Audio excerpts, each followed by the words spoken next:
Boa noite, aqui é o canal de notícias Breaking News. Hoje estamos com o repórter Patrick que vai falar a respeito de uma nova era geológica em nosso planeta, o Antropoceno. Parece que caiu um meteoro por aqui. Só que não. Essa situação ilustrativa é uma pequena amostra do que o ser humano tem feito aqui na nossa casa, o planeta Terra. E é por essa interferência nossa que existe uma corrente científica que considera que estamos vivendo no Antropoceno, ou seja, na era geológica marcada pela ação humana. E olha que a gente está aqui há muito pouco tempo.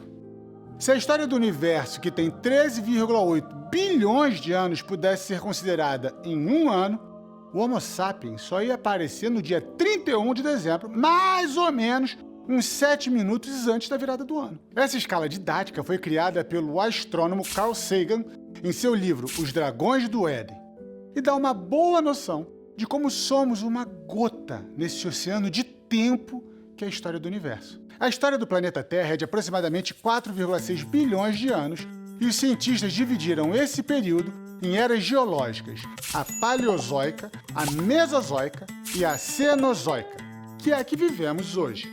Aconteceu coisa abessa na era Cenozoica, até porque ela começou há 65 milhões de anos. Foi nesse intervalo que surgiram os mamíferos e as aves gigantes. Aconteceu a separação do continente antártico e o surgimento dos primeiros hominídeos. Mas como são muitos anos, os cientistas dividem as eras em períodos. O período quaternário é o que está rolando há uns 2,6 milhões de anos. Ele é dividido em épocas. O Pleistoceno, que foi quando o Homo sapiens surgiu, e o Holoceno, que começou há 11,7 mil anos. Foi no Holoceno que a espécie humana expandiu suas atividades na agricultura, na relação com os animais, construiu cidades e passou a produzir e consumir em uma escala jamais vista em toda a história do planeta Terra.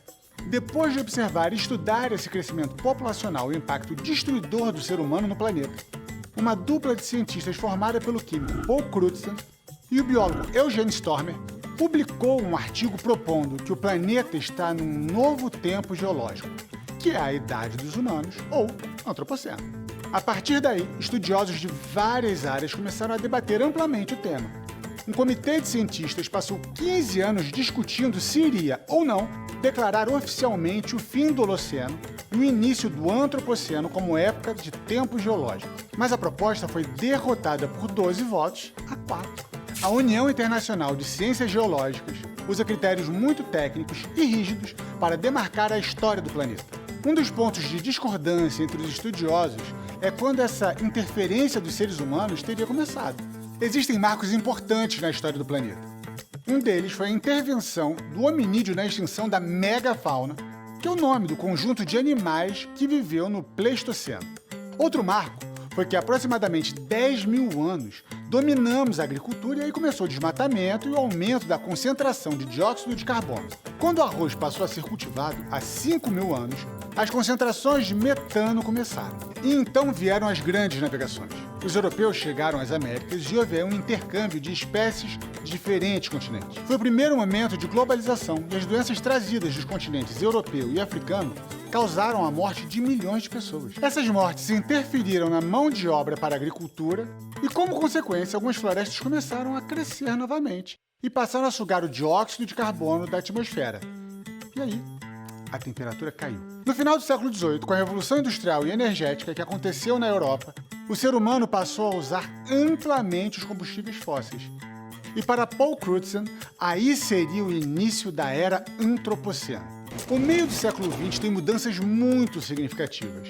Urbanização em larga escala, enorme aumento no consumo e no padrão de consumo que gerou impactos sociais, econômicos e ambientais. Esse é o marco do início do Antropoceno, de acordo com o grupo de trabalho que vinha investigando as mudanças do planeta desde 2009. Mas, em março de 2024, a maioria dos integrantes de um comitê composto por geólogos votou contra a hipótese do Antropoceno como marco geológico.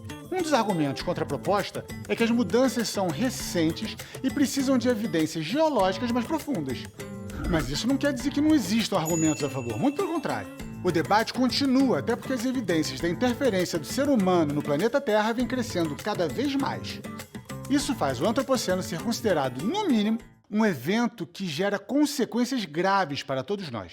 Em apenas 250 anos, a economia global cresce. A população mundial é 9,2 vezes maior do que era. E o jeito que a gente produz bens e serviços, fertiliza nossos solos e mobiliza recursos naturais para gerar energia, mexeu com a química da atmosfera, poluiu rios e oceanos, acidificou e desertificou os solos. E a gente tem visto como a temperatura subiu, né? A acumulação de gases de efeito estufa produzida pelas nossas atividades contribui muito com as mudanças climáticas. Nesse processo todo de interferência, várias espécies deixaram de existir ou estão em vias de extinção. É por essas e por outras que a comunidade científica prevê que, no ritmo que estamos indo, deve ocorrer pela 6ª vez na história da Terra uma nova extinção em massa das espécies.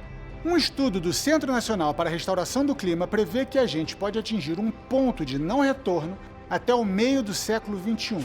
E aí, as condições de vida por aqui levarão a um colapso. Não é contraditório pensar que justo no evento antropoceno pode acontecer o fim dos nossos dias por aqui? O que estamos fazendo para evitar isso? Nada, ou quase nada. Poderíamos estar tentando aumentar, ou pelo menos preservar as nossas florestas. Mas não.